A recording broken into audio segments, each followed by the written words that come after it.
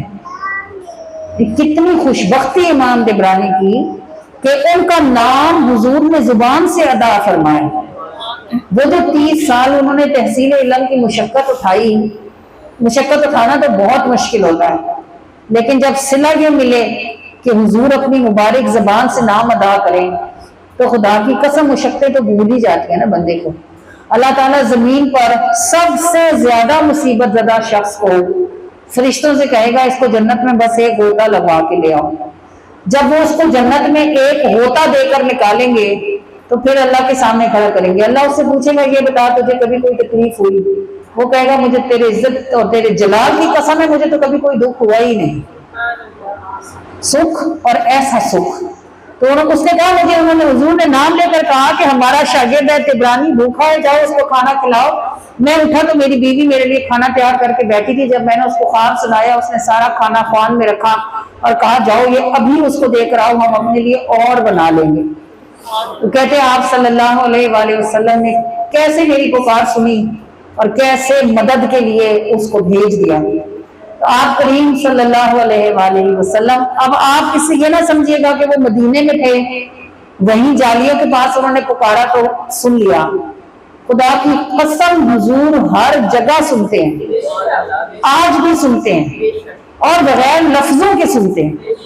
آپ زبان سے نہ بھی کہیں نا تو انہیں دل کی باتوں کی خبر ہوتی ہے۔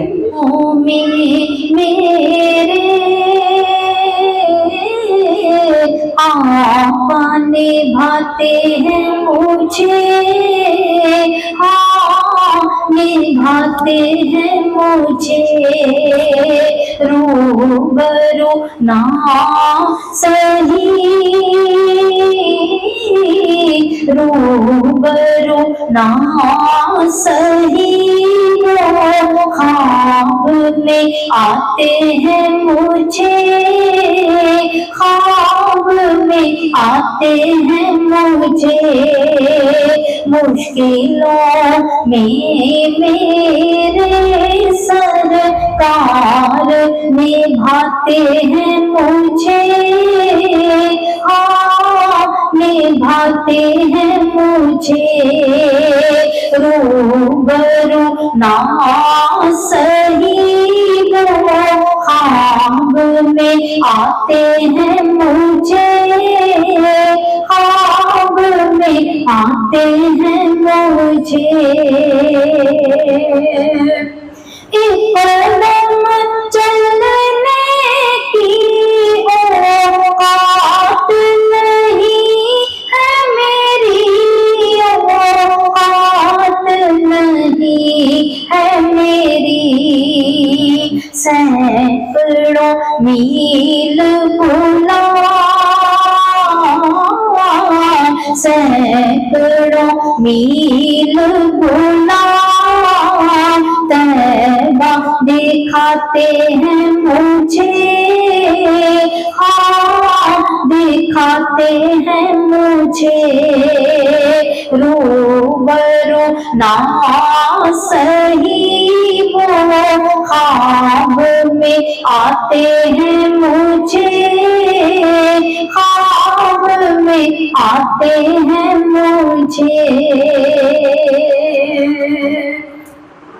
شان سلطان کی ہے دونوں جہاں گم ان میں، دونوں جہاں گم ان میں، شان سلطان کی ہے دونوں جہاں گم ان میں، دونوں جہاں گم ان میں، ڈھونڈنے والے مگر، ڈھونڈنے والے مگر، ان میں ہی پاتے ہیں مجھے، ان میں ہی پاتے ہیں مجھے،